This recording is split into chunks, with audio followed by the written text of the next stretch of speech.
Thank you, Celine, and it's great to be here in Budva after several years.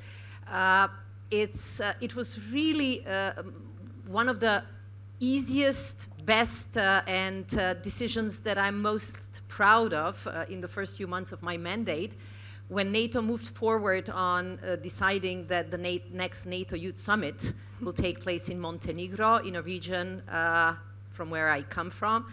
And it was really a remarkable symbol of the importance that we attach to the region, the importance that we continue to attach to having youth involved in NATO, but it was also a symbol of how we appreciate young leaders, like, for example, the Montenegrin president who is here with us, to show that when we talk about next generation, we don't talk about, the far future.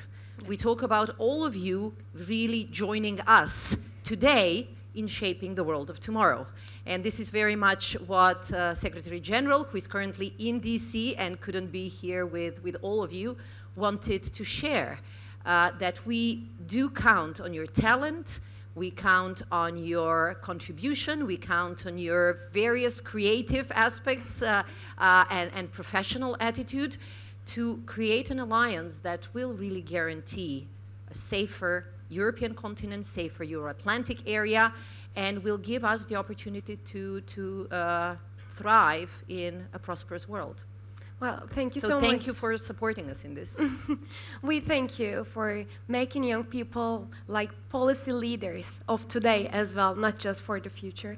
Before I would like to start with my questions, I want to remind our in-person audience and online that we'll be receiving questions online and in person. After a couple of questions, I'll be raising on behalf of you to Ms. Deputy Secretary General. But I would like to start with a very important question, because the Alliance is prepared for the summit in The Hague.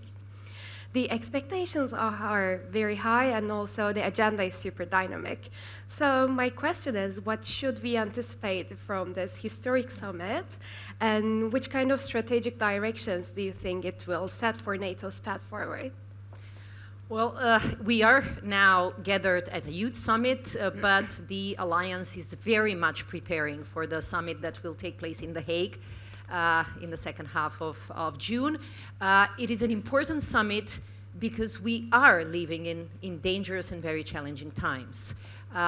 Several people have mentioned yesterday and today that the war in Ukraine is still raging, and Russia's connections with Korea, North Korea, with Iran and with China are actually interconnecting the Euro-Atlantic area with the Indo-Pacific, but they also show how important it is to develop our deterrence and defense as an alliance, but also as a family of countries which share the same values and the same interests. And the Hague Summit will very much look into our key goal, and this is, how do we make NATO even stronger? How do we make it more balanced, more equal, I mean the contribution of each of the allies, and how do we make it more lethal? And let me say, what do we mean by these words, stronger, fairer, and more lethal? When we talk about a stronger alliance, we talk both about unity, but also about being capable to really defend all allies. So we say all for one, one for all, but it means you really need to have the capacity, you need to have the capabilities, you need to have the force. And this is why the focus on the Hague Summit will be very much in continuing with the trend of increased defense spending. You know, when security is threatened, nothing else matters. I mean, I come from this region when I was your age. Most of Europe was enjoying its peace dividend, but this region actually understood how peace and security are important. So we know that in the moment when peace and security is threatened, everything else disappears. So when times are challenging, we have to make sometimes difficult choices. And one of these difficult choices is that we need to invest more in our defense. This has already started happening throughout the alliance. We have seen a number of allies not just reaching 2%, which was the pledge that NATO did more than 10 years ago, but actually going much beyond. And if you see, especially the countries close to Russia, they have moved to 4%, they have pledged even 5%. And this is a choice that clearly reflects the threat that everyone is sensing. So the focus on the Hague Summit will be very much, how do we increase defense spending? How do we strengthen the defense industrial base? And here, we do have also certain opportunities, because this revised defense spending, this strong focus will mean also new job opportunities. It will require a lot of innovation, which is why Secretary General actually decided to call all of you to join in these efforts. And then when we say we want NATO to be fairer, it means that the sharing of the responsibilities has to be more balanced. And there was clearly a call for European allies and Canada to do more. They have increased their defense spending, and they have pledged to continue to do so in the future. But also, if you analyze our land forces now throughout the Euro-Atlantic area, you will see that 7 out of 8 of these formations are actually run and commanded by European commanders. And this shows very clearly that European allies and Canada have stepped up, and this will very much be the focus at the next Hague Summit. We are here in Montenegro, and we can, if we look at the skies in a certain period of the week, we will see Greek and Italian planes protecting the skies, not only over Montenegro, but also over a number of allies within the region. And this shows the commitment that allies have. We also use the word that NATO needs to be more lethal, and I know that it's a bit frightening, right?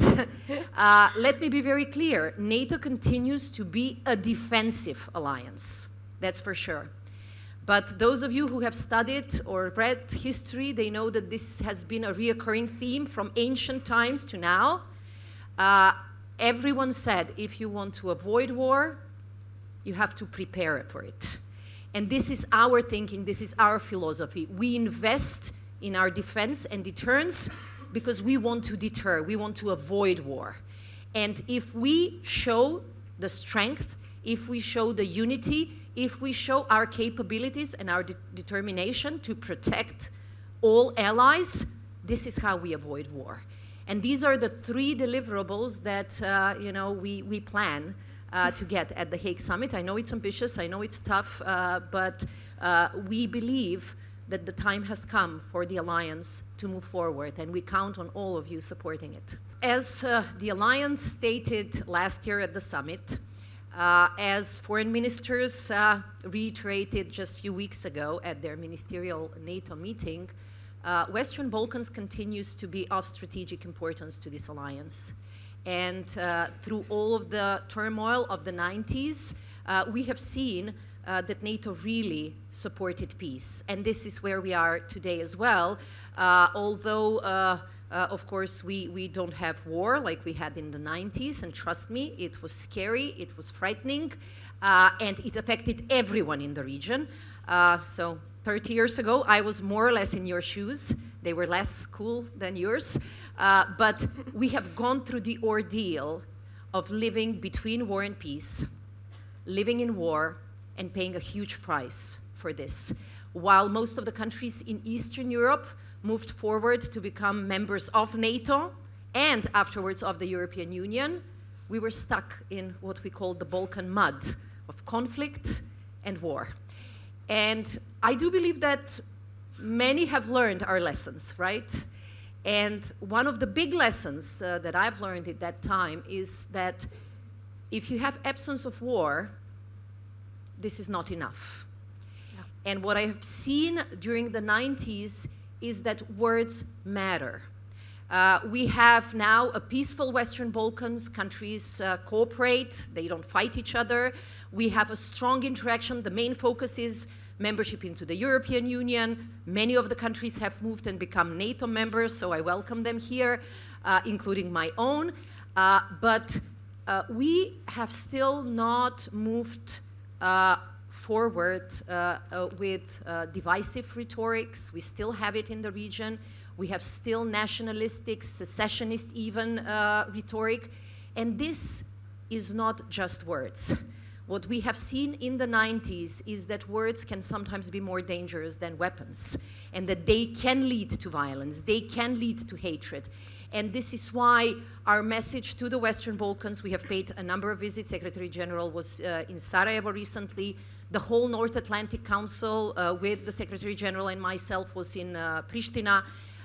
We try really to be very systemic in sending the message, Western Balkan matters, but we also expect more of a regional ownership in solving some of these problems. And the problems will not be solved with hate and divisions. They will be solved with a lot of hard work and cooperation. And this is what we expect. This is what we invest. Our biggest mission is still K4. We support also EU efforts and the EU forces in Bosnia and Herzegovina. And we will continue to be very committed to this region. And I call all on the participants to help us in really designing and developing a different Western Balkans. More Western than Balkans, right?